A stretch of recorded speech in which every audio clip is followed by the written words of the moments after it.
Sports Podcast.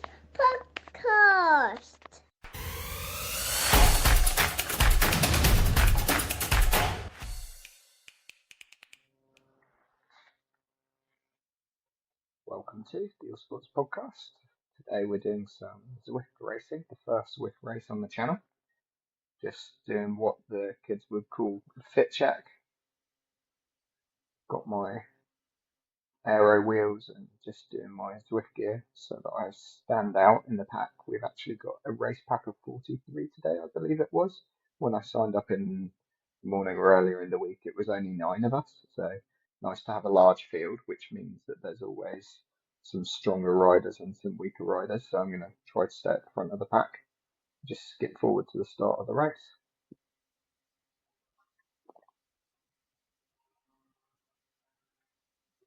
A couple of race tactics really with this size of a group.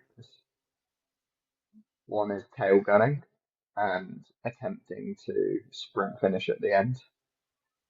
But with a group this size, it's likely that there will be a split as well. So I'm going to try to stay toward the front of the pack as much as possible so that I don't get split and have to do any chasing back. Because with a group this size, I doubt I'd be able to chase it back. So I really want to stay with the front pack. So most of the time, I'm going to be attempting to do just that.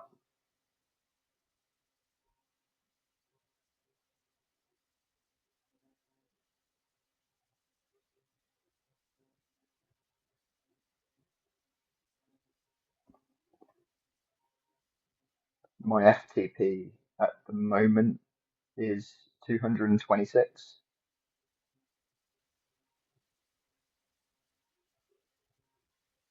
So you can see I'm far above that at the start. Accepted that I probably would be, maybe for the first 2 to 5 minutes, whilst the pack sorts itself out a little bit and people calm down after the start of the race. What I am trying to do is stay in the draft as much as possible, not get to the front of the pack and take any of the wind.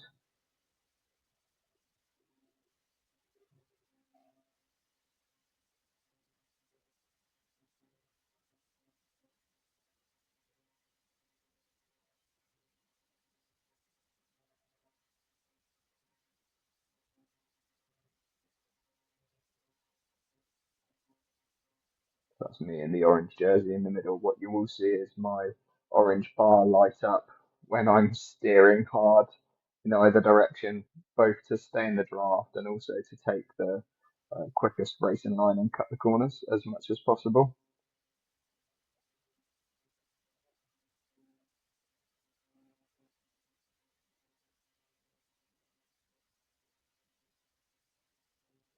So I'm trying to tail gun as much as I can here, just sitting at the back of the pack and just taking the draft.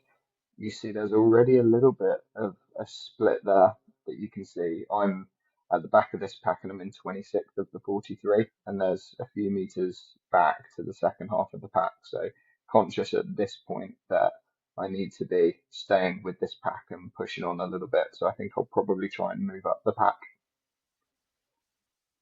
Skip forward just to about 12 minutes later, as nothing really happens.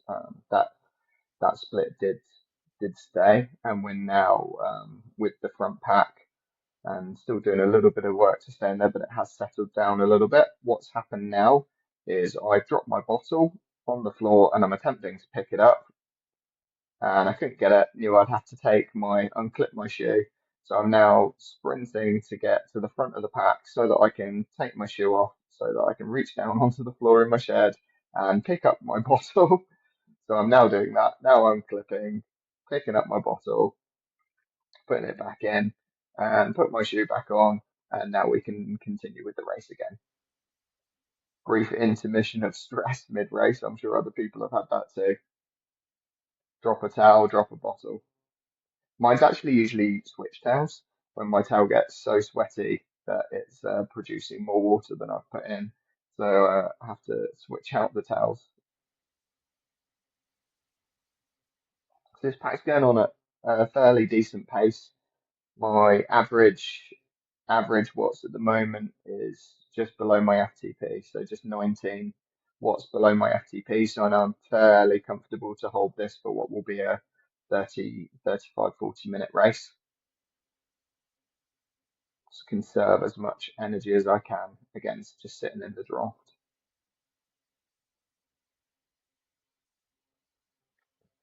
This point that I start to move up to the first part of this pack again, conscious that we've got the first little kicker in Sands and Sequoia where there may be a little bit of a breakaway. So I don't want to get split in the second half of this front group. So I want to move up a little bit and be near the front. I'm not a great climber. My sprint's okay for Cat D, but I'm not a great climber, so I have to work incredibly hard to stay in the pack for this climb. This is where my heart rate starts to lift up a little bit now as I rejoin this pack, and I'm working now at nearly double my FTP. So 50% and double my FTP for a lot of this effort, which has my heart rate up in the mid 170s, and it pretty much doesn't return until the end of the race. So a lot of work to stay with this front pack up the hill. Never leading the way on a climb.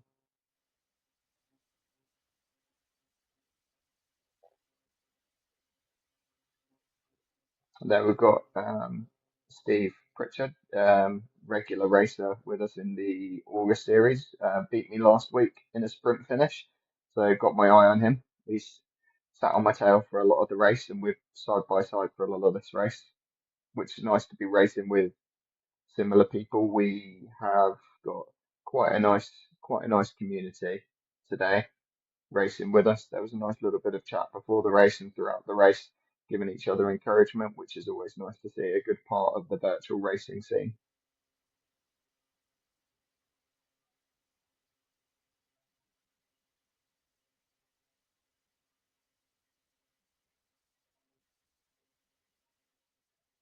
Getting well up over my FTP for these little rollers, having to do quite a bit of work just to stay with this front pack, well up over my FTP. And even on the little downhills, there's no coasting in this race. It's pedals down the whole way.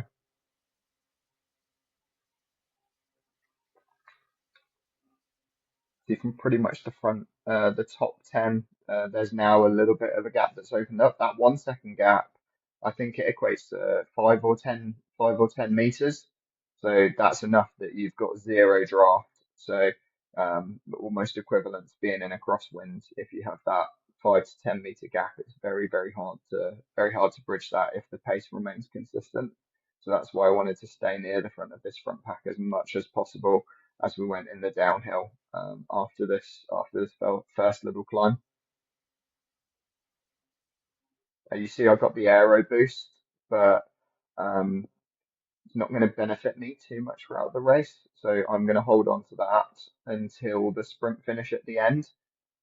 That's my objective, unless I start to get dropped and I absolutely have to use something just to put the hammer down to try and chase the pack back.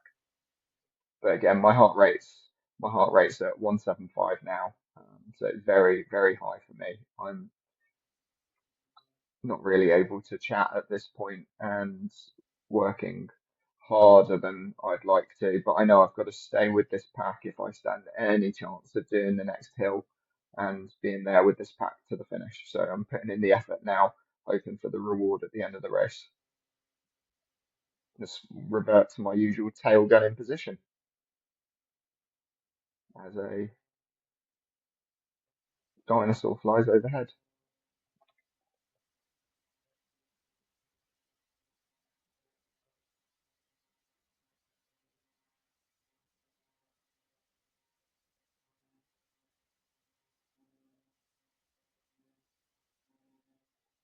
Not a lot of gap between the two climbs. It's about a minute and a half that we come down that first climb before we start climbing up again.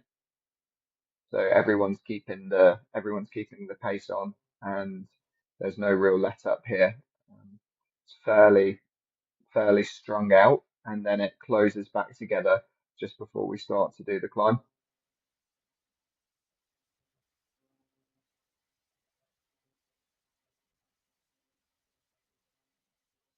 Now you see that gap that I spoke about being 1 second and about 5 to 10 meters. That's now quadrupled in size. It's now 4 seconds. So 4 seconds to 1 second doesn't seem like a lot, but when you equate that to either 10 meters or 40 meters, it's a sizable chunk and really, really hard to bridge, especially as we're about to enter the climb.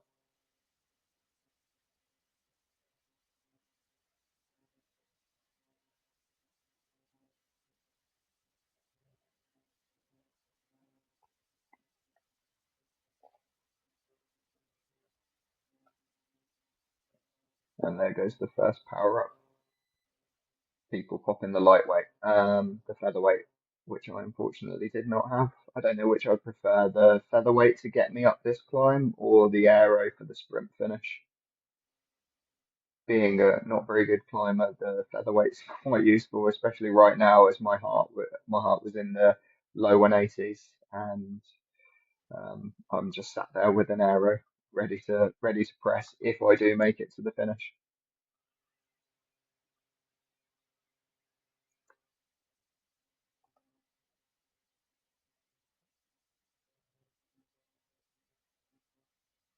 This is me working well outside my FTP, knowing that I've probably got about 10 minutes of solid work to go.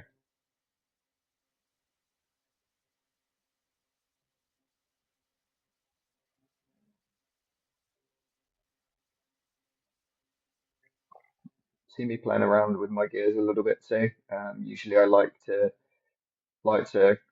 climb between gears 12 and 15, and for flat track I generally sit in gears between 15 and 18, and then when I'm sprinting it's gears 21 to 24. So if you see me drop down the gears, I'm really gassed and having to raise the RPM on the pedals because I've got no power in my legs. So I think I did drop down to 12 a little bit earlier, and now I'm back up into gear 13.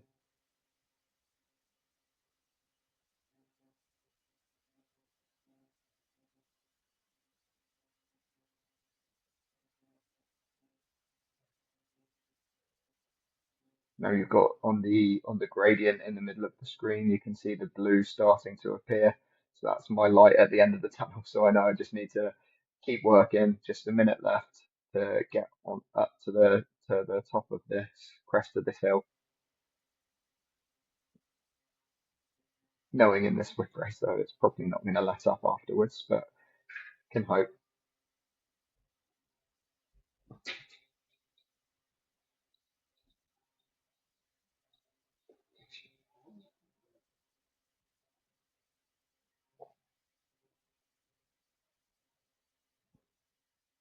There's Steve again, moving up the pack. Conscious that there's been a split. There's now a 1 second gap, and we're about to descend. So ideally, we want to close that down. I'm not really in a position to do any chasing back, so really relying on the other people in this front pack to do the chasing down. So I'm just taking a draft wherever I can, gasping for air.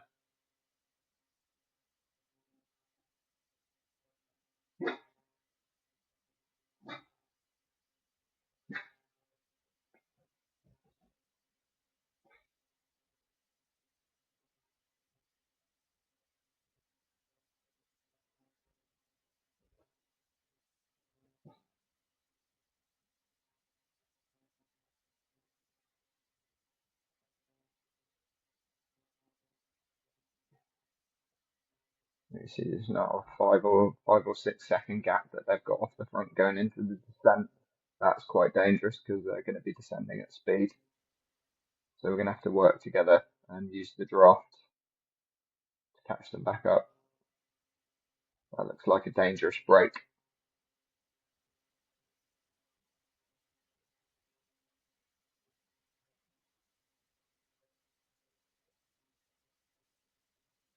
aggressively using my steering again just to stay in the draft and cut the corners as much as I can. Also aware that we're chasing down that front, is it front two or three? Yeah, there's a two or three off the front. So I know that if we catch them, I don't want to get left behind. So I'm just trying to stay with the chasers on this downhill.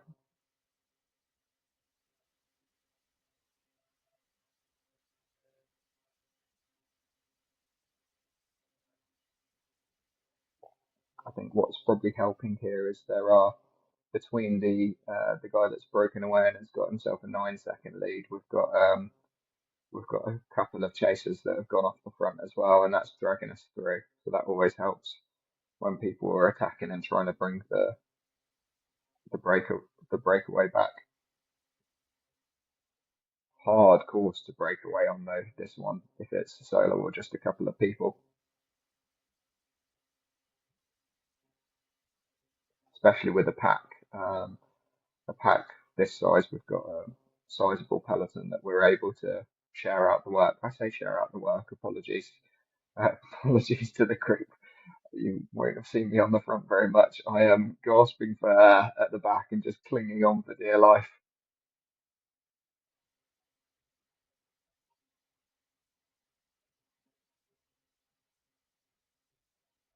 Some very fortunate people still with some lightweight, featherweight boost that they're able to apply now.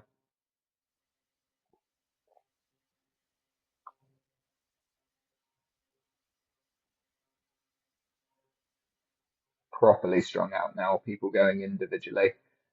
Not brilliant, not brilliant for drafting when it's like this, but I'm doing the best I can to maintain my tail gun in position.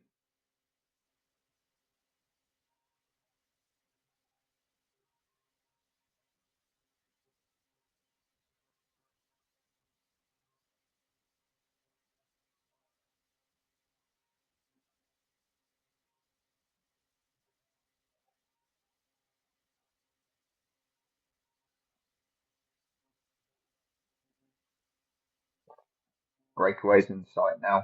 The descent as a group and how it was so strung out was very, very fast. And I don't think they were really pushing the watts at the front to get away. Really, really hard to do so, as I said, on this course, specifically on that descent. So it looks like they're going to get caught now. The gap's closed from what was 9 or 10 seconds down to 3, so they're in touching distance now. So I'm not worried about that. What I'm now thinking about is last 4 kilometers, people are going to start playing a little bit of cat and mouse and slowing up, conserving their energy for the sprint. So I'm thinking about doing the same. My heart rate is in the high 170s. I'm going to try and get it down below 160, and that will allow me to hit my top power range of just over 1,000 watts. So I want to conserve my energy, tail gun as much as I can, stay in the draft, and hope that no one does anything stupid for the last 4 kilometers.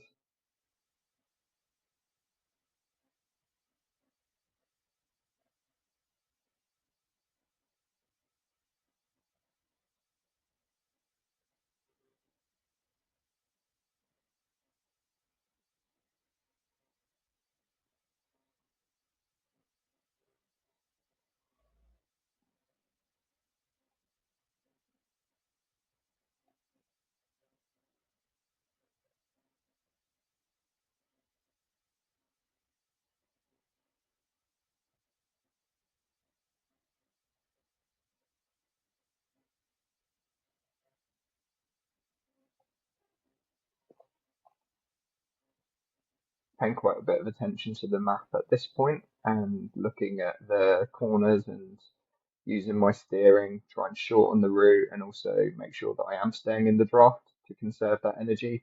You see that the pace has slowed somewhat down in what's a comfortable zone 2 and zone 3 range for me, with the occasional little push over FTP just to get over those little risers.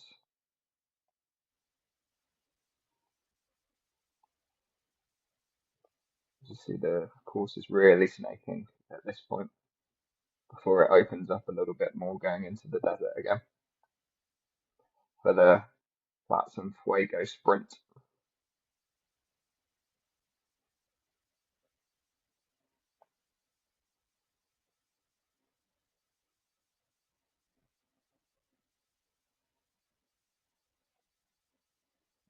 So you can see the gap now. What have we got? About uh, 10, 12 riders in this front pack, and the gap to anyone from 13th and below is at 27. And I noticed it's Steve Pritchard there on the descent. He said actually that his game dropped out, so he lost touch with the pack because his game dropped out, unfortunately, which was a bit of a shame because I know he'd have been a challenger at the front of this race for a podium. But yeah, the gap's pretty sizable. No one, so I know this is pretty much going to be the top 10. I'm at the back of the pack here. Yeah, so 11th, 12th position. So there's 12 in this front pack. So I know this is pretty much it now. So I fancy my chances to be top 5 and back myself at the sprint. I'm conserving my energy. I'm now in the 160s and feeling like I've got the energy to give it about 250, 300 meters worth of sprint. Just really depends on what other people are doing. So I'm totally sat at the back, tail gunning, just taking as much draft as possible and just watching for any moves off the front, knowing people probably back themselves with a mile of work, so 1.6 kilometers of work to a kilometer's worth of work. I'm thinking that people are going to be putting in an effort, so I'm watching out for that, knowing that I might have to try and latch myself onto the back of someone that tries to do that. But ideally, the bunch will stay like this, and then it will start ramping up with about 700 or 800 meters to go, about half a mile to go, and then I can apply the sprint in the final quarter mile, 250 meters.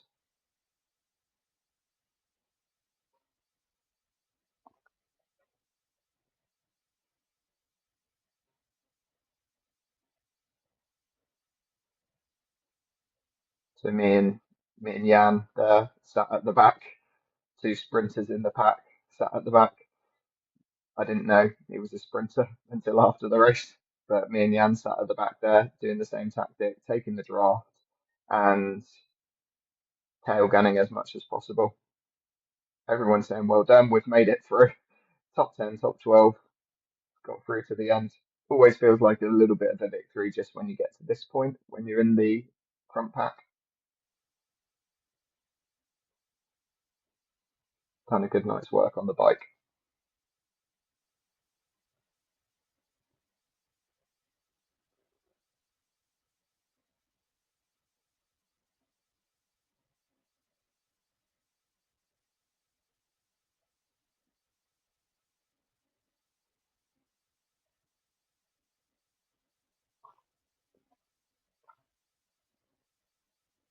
Noticed a couple of riders there, Jan being one of them, and McShane up on the right as well, with their aero wheels on. Maybe I should have put my aero wheel on. Might not have helped me, but there we go.